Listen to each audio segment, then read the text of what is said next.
بسم الله الرحمن الرحیم. السلام علیکم زما ګران خوږ دوستانو. نن تاسو سره ډېر اهم او ټاپکس دي خبرونه دي چې موږ تاسو سره خبره کوم. یو خو پی ټی آی چې کوم مذاکراتو لپاره خبره اوس کوي بار بار د لپاره تیار ده څنګه مذاکرات دي او ولې کوي. په دې حواله سره افغانستان کې دویم چې کوم دی افغانستان کې په میډیا یعنی په صحافیانو گرفتار شوي هم دي، بندیز لګېدلي، دوه چینلې هم بند کړي شوي دي. او دریم چې کوم دی ډی خان کې یو جج سیشن جج چې کوم دی هغه اغوا شوی دی. او څلورم تاسو ته ورځو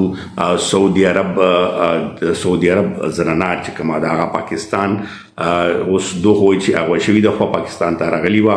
او یو هلک سره چې کوم دیر سره تعلق لري دغه څه کیسه دا ولې چې سعودي حکومت په هغه باندې ډېر زیات اکشن اخیستی دی. پاکستان ته ړومبي ځل لکه نور یورپ نه کنټریز نه خو راغلي دي، خو سعودي عرب ښځه چې کوم ده په عشق کې مطلب شوي وه یا څه کیسه ده چې دواړه گرفتار شوي دي. په دې حوالې سره تاسو سره نن ولاګ کې به دا تفصیلات مخته کوو. خو تاسو نه درخواست دی چې چینل سبسکرایب کړئ، نو لازمي سبسکرایب کړئ او غنه علاوه تاسو کمنټس کې خپل رائے هم ورکولی شئ. لومبی برزو د پی ټی آی کم مذاکراتو خبره ده. نن شبلی فراز سره ملاقات وشو. شبلی فراز چې کوم دی هغه باقاعده میډیا ځای خبرې وکړي، بیا بعد کې خبرې وادلې هم کې هغې باقاعده توګه د مذاکراتو په حوالې سره داسې خبره ښکاره کړه چې باني پی ټی آی طرف نه ورته انډیکیشن میلاو دي چې مذاکرات وکړي، خو سټیک هولډر سره لکه چې کوم باسره کسان دي یا اسټابلیشمنټ فوج دغه ټول ادارې راځي او سیاسي کسان خو به خامخا په کې منځ کې کینی، خو یو قسم مذاکرات ته تیار شوي دي. بل که تاسو لیدلي شهریار افریدي هم بلرز میډیا په ټاک کې ویلي چې موږ مذاکرات کوو خو آرمي سره یا ډي جی ایس پی آر سره نور چا سره نه کوو. اوس دغه خبرې چې کومې دي واضح تو منی دا انډیکیټ کوي چې اوس د خان صاحب ته پته ولګېده چې په لار نشي کېدی، خو چې مذاکرات وشي چې دغه ایشوز کم دي هغه ریزولو شي راوځي او خان صاحب ته کوم کیسونه دي دا هم هغه دي. ولې چې خان صاحب په جیل کې دی نو ډېر زیات نقصان داسې دی چې که تاسو لیدلي وي چې کوم دا احتجاج کال کېږي، احتجاج هغه شانتې احتجاج زور نه نیسي راوځي، خو ورکرز ټول پاکستان کې شهرونو کې خو هغه تعداد یا هغه شی نشي کېدی. ولې په دې باندې علي امین ګنډاپور هم ډېر سخت بېزته کړی شوی دی، خان صاحب بېزته کړی دی. او که تاسو لیدلي وي چې بله ورځ علي امین ګنډاپور یو سخت بیان ډېر وخت پس راغلو چې موږ په اسلام آباد قبضه کوو، نو هغه وجوهات هم دغه دي چې خان صاحب په دې وخت کې خپلې پارټۍ کسانو نه ډېر زیات خفه دی، خاص کر قیدیونو نه چې تاسو خپل منځ کې جنګ دی او یو بل کرسۍ ته غلی او صحیح ایشوز نه اوچتوي او یقینا چې ورکرز هم په دې باندې ونه خفه دي. ولې چې خپل منځ کې هم که تاسو ګورئ شیر افضل مروت هم دغه شانتي نور چې کوم خپل مینس کې قیدین دي یو بل سره سخت په جنګ باندې دي ولې خپل د پروسې لپاره. اوس د سره موږ دویم چې کوم دغه تاسو ویل چې افغانستان کې کوم طرف ته نور خبرونه موږ درکو، خو نن چې کوم د خبريالو په حواله سره د صحافي برادري حواله سره مې دا خبره هم تاسو سره شریک کړو چې افغانستان کې سمودي راسینا په صحافیانو باندې اوس بندیزونه لګول شروع شوي دي. ولې چې هغې وایي چې کوم د حکومت خلاف خبرونه راځي هغه به موږ نه پرېږدو. دغه شانتې په دې لټ کې څلور صحافیان چې هغه ریډیو سره تعلق ساتي هغه مختلفو ځایونو کې ګرفتار کړی شوي دي. په دې باندې بیرني میډیا هم ډېر سخت هغه کړی دی. او سره دوه چې کوم شخصي چینلې وي، یو نور ټي وي دی، یو بریا ټي وي، دغه ټي ویګان چې کوم دي هغه هم بند کړي شوي دي. ولې دغه یو انډیکیشن دی نورو چینلو ته هم چې کم چینلو باندې هم د افغانستان حکومت خلاف خبرونه چلیږي هغه به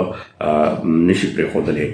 دغه یو ګندغن چې کوم دی یا دغه چې کومه میډیا باندې ازادي چې کومه ده، اظهار رایې باندې ازادي چې کومه ده هغه واضح ثبوت دی. اوس افغانستان حکومت کې نور ډېر کیسې به روانې وي، خو دغه چیز چې کوم دی تاسو ته موږ چې هایلایټ کړم دغه سره واضح پته لګي چې اسلامي امارات څه کول غواړي او هغې څه نمونه ارور خپل هغه بیا خپل جون ته راځي چې کوم هغې خپل مخکې طریقه کار و. اوس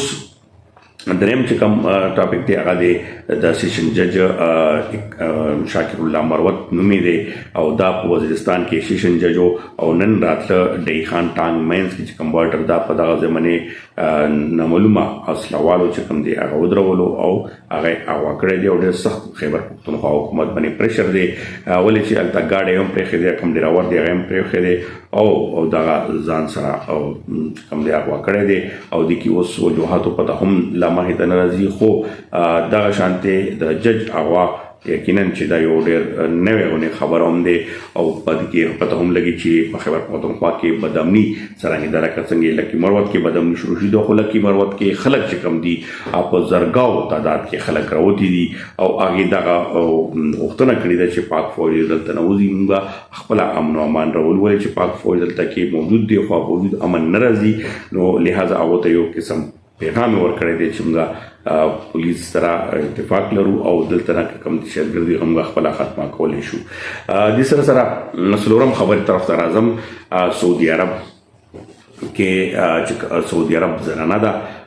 دغه بن عبد الله نومې دی او 10 کالو دغه زنانه ده او دغه زنانه چې کوم د سعودي عرب کې یو بینک کې ملازمه هم وه او هلته کې د دیر علاقې چې کوم یو هلک و هغه 20 کالو هلک ښیي چې هغه د اسرا ډیراور و او هغلته کې هغه خپله کې دوستي جوړه شوې وه نو هغه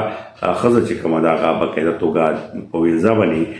بیا هلک پاکستان ته راغله نه هغه پسې پاکستان ته دیر ته راغلي وه